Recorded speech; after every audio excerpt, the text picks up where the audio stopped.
Defense begins to do a little introduction to give you some context on the person that you're watching defend their thesis. So today we have Zach Kaminsky, and Zach has been around since the fall of 2019. He hasn't been a grad student that whole time. He was an undergrad with us and then basically stayed on and did his grad degree with us, obviously, because that's why we're here today. I have spent a lot of time with Zach. I've actually probably spent more time with Zach in the field and working on his thesis than most of the graduate students that I defend. It has nothing to do with the fact that his thesis site's in Costa Rica. Nothing to do with that at all. When Zach came to me his senior year and said, I think I want to hang here for my grad degree, I asked him, what do you want to do? Because Zach's passions are the creepy crawlies just like me, and I knew it could be a snake project, it could be a lizard project, a turtle project. And when he said tarantulas, I thought, oh man, huge knowledge void there. So yeah, we'll do a tarantula thesis. And so we'll be looking at the research that Zach did. Zach is an accomplished young scientist. When he was an undergrad, he applied for the undergrad version of the NASA fellowship and was awarded one of those. And then as a graduate student, he applied with a lot of mentorship with Miss Guthrie in the back there for a NASA graduate fellowship. And just to give you an idea, that's anywhere from $12,000 to $15,000. It gets the student a paycheck. It basically covers the research. It's kind of a big deal. And he was awarded one of those. And so Zach's tarantula research was funded by NASA. I just want you to think about that for a second. Zach stayed on and was an animal care GA, so he helped with our animal care. And basically, he's rocked it while he was here as a scientist. He introduced us to this thing called the terrestrial invertebrate tag. And we didn't know what that was in ZooSci. In the ZooSci world, they have their own culture. They have all these acronyms and all these different groupings. And Zach went out, found the invertebrate people, said, I'm doing a thesis on tarantula husbandry. Then that led to an invite to a meeting last year, which then led to him applying for a travel award, which he got. And so we got to go to the desert in July, and he got to present his research in front of all the zoo people that do tarantula research. So it doesn't get any better than that. And right now, he's actually the tag leader for the genus of spider that he is giving his thesis defense on. So I'm going to turn this over to Zach at this point. Just so you know, because we've got some new faces in the room, the way this goes is Zach's supposed to talk for 45 minutes. And then after 45 minutes, it's open up to everybody but the committee to ask questions on his research. And then you all leave, and the committee, which is myself, Miss Guthrie, Dr. Garrison, and Dr. Graham. I remembered everybody this time. All right, good. Thank you. Are we able to see if anybody else is in this room? I'll do make sure people have. I'm not promising that. That's completely fine. They're all gone now. There's no one else in this room. We're good. They're still there. Okay, cool. Hello. So, for those of you who may not know me, my name is Zach Kaminsky. I'm a graduate student here at West Liberty, as Dr. Loafman just gracefully said, so thank you for that introduction. I was a graduate student in the zoo science program. So, first of all, thank you guys for coming to watch my thesis. This is amazing to see so many faces and people interested. It really means a lot. And I want to talk about the research I've done over the past 2 years, which involves Ophanopelma seemanni, the Costa Rican zebra knee or striped knee tarantula, and how we can incorporate natural history to use in their husbandry and human care to help improve their overall well-being. So I want to first starting my talk by asking two simple questions. Who here has seen Indiana Jones? Great movie, I'm glad you guys have seen it. How about Home Alone? Awesome. So what do those movies have to do with tarantulas, you might be thinking? Well, they have great casting directors. They included one of the most infamous animals in the planet. So tarantulas are one of the few animals on the planet that can evoke such a strong feeling. And that's part of the reason why I wanted to research these guys. So going into my research, I want to talk a little bit about the introduction, or what tarantulas can do for us. And then I'm going to go over the data chapters and show what we can do for them. So starting with the introduction, I want to talk about Welcome to my life. Aphanopelma simani. So these guys are native from Guatemala all the way down to the northwest portion of Costa Rica.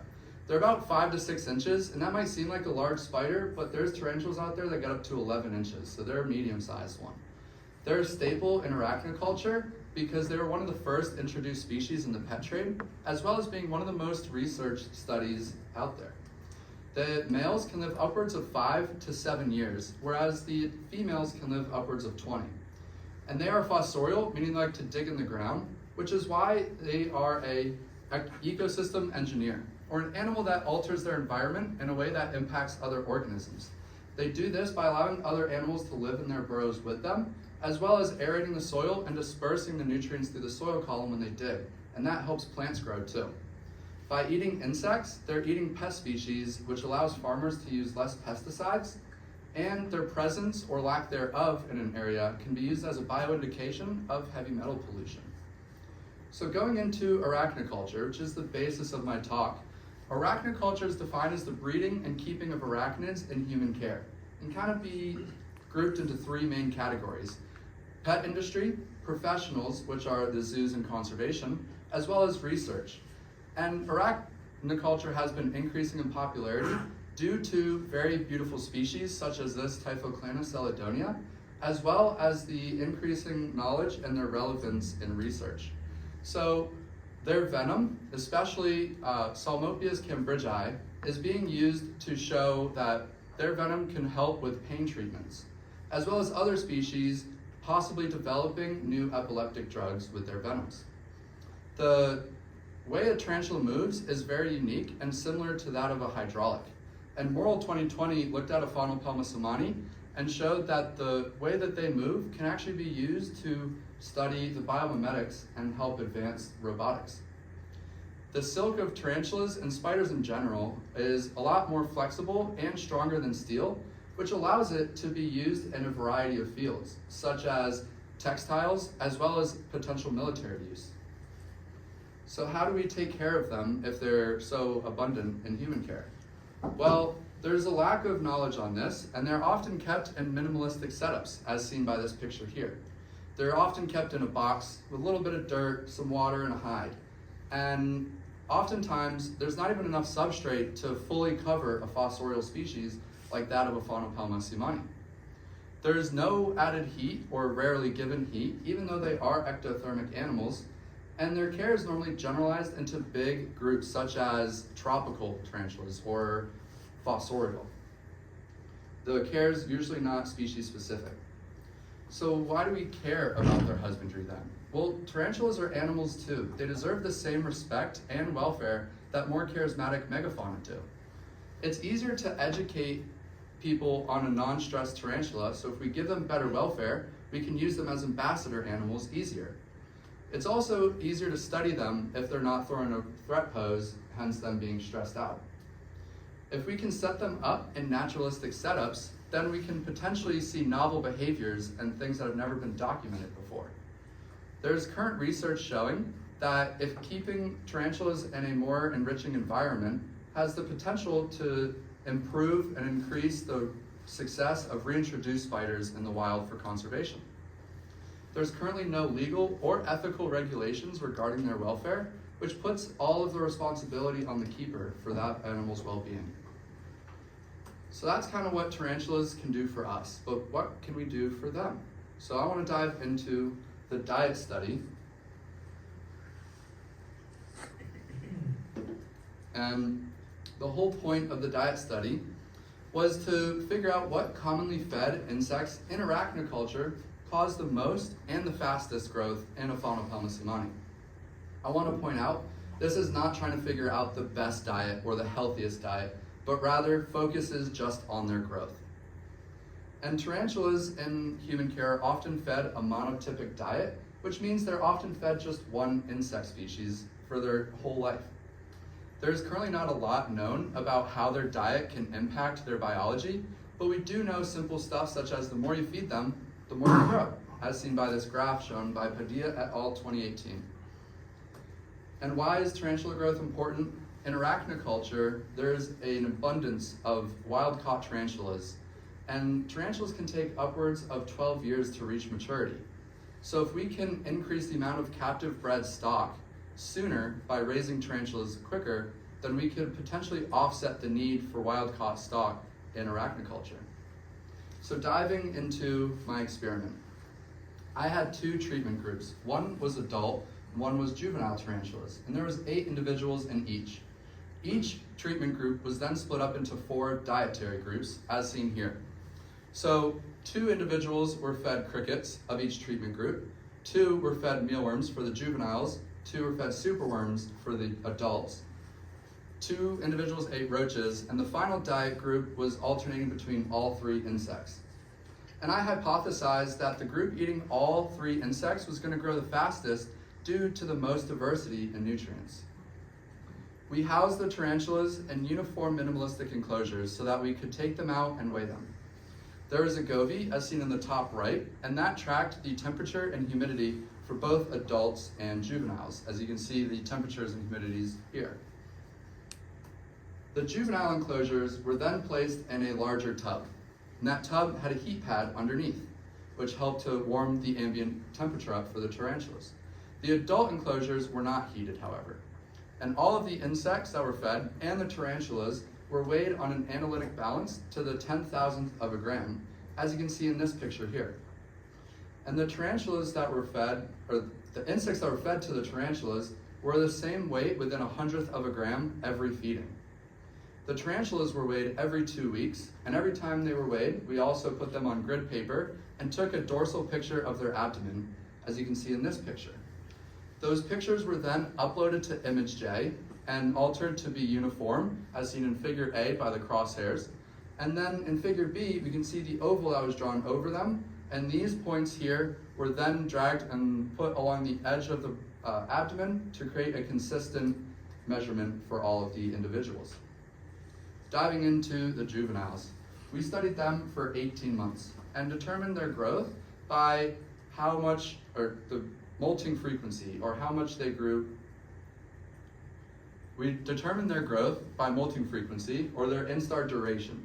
Their instars are the time of molting, the time in between molting from one molt to the next. We also tracked their weight, as well as their carapace size, and measured their carapace size on their molts and not the individual animals. The width of the carapace is shown by the red arrow, and the blue arrow is showing the length of the carapace. Their abdomen size is what we used ImageJ to acquire these data with, and the area is the yellow, and the perimeter of the abdomen is shown in pink. So what did we find out? Well, the juveniles are shown with a growth chart here over all 18 months. And we can see that the cricket group in orange gained the most weight out of all of the groups. However, the mealworm group gained the most weight. Thank you for that little head nod to double check me. The cricket group gained the least amount of weight. So looking at this chart here, we can see the average days it took for the juveniles to reach 8th instar from 4th instar, which is what occurred during my study. I do want to point out that the error bars here are not indicative of actual error bars. However, there's 2 individuals per group, and so the error bars represent the actual measurements of each individual, and the colored bars are the average between them. And this is true for all of the graphs in chapter 1. So looking at this, we can see that the cricket group took the most amount of days to reach 8th instar from 4th, whereas the mealworm group took the least amount of days or grew the fastest. This graph is showing the average carapace growth of both length and width for each group, and we can see that the roach group grew the least. And again, the mealworm group grew the most for both length and width. This graph is showing upwards of 1,000 babies. So I just wanted to include that because I thought it was super interesting.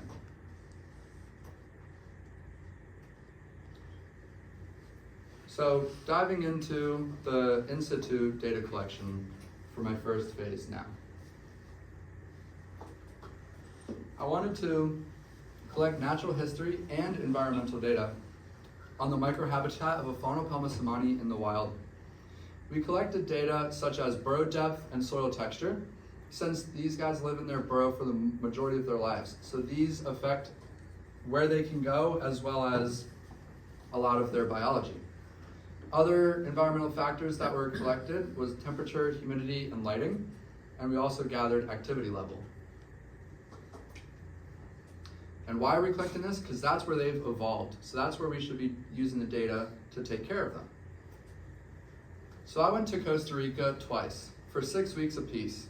I went to Natua, a wildlife sanctuary in Costa Rica, and this graph here is showing the amount of rainfall on average per month throughout the year. As you can see in blue, this was when I went the first time, at the beginning of the wet season.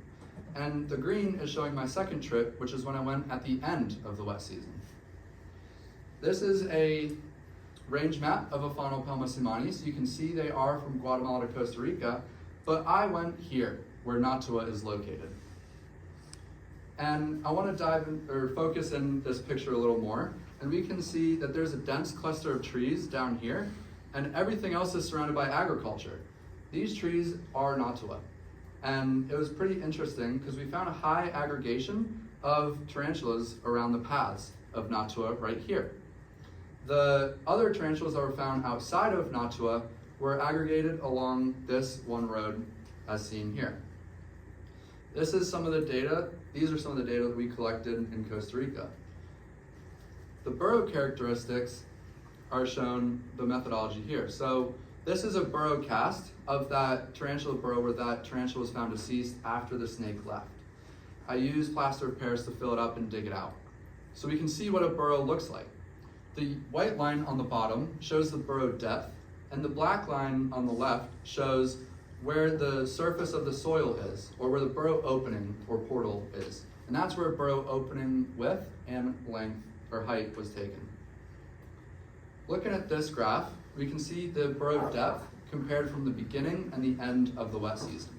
The error bars for all of these graphs are actually the error throughout the rest of this talk. We can see at the end of the wet season, the average burrow depth was a lot higher, around 50 centimeters compared to 40 at the beginning of the wet season. This might be due to the tarantulas overcompensating by digging out the burrows, with the rain causing sedimentation into the burrows, so they were digging them back out. We also saw that at the beginning of the wet season, the 4 maternal burrows averaged deeper than all of the others. And the end of the wet season was breeding season for these tarantulas. So the mothers could have been preparing for their babies by digging further. The opening width and opening height is shown here. And the end of the wet season had bigger measurements on average for both. And that may be due to the rain causing sedimentation to fall down and open those burrows a little bit more as well. You guys have helped collect so much data of all of the stuff I just went over, as well as the West Liberty Animal Care staff and the grad students for helping me through this whole process, as well as watching the first iteration of my talk, which was not as good as this one. And for also my substrate sponsors, ZoomEd, the BioDude, as well as the West Liberty baseball team for donating all of the substrate in the ex situ study. And for NASA for providing me with a grant to do this research. It was made possible through that grant. As well as my family, huge thank you for you guys for coming to visit today through many, many miles and many, many time zones just to be with me today and help support. So with that, I want to thank everybody for watching, and the Theraphosids are thrilled you came, and thank you for coming. So thank you.